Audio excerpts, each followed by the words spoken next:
Không, rớt không.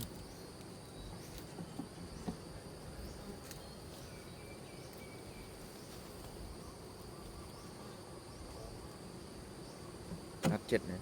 Đi ở toàn bàn bánh đấy. Mình vào đá. Nên toàn là bột bảo toàn bàn bánh.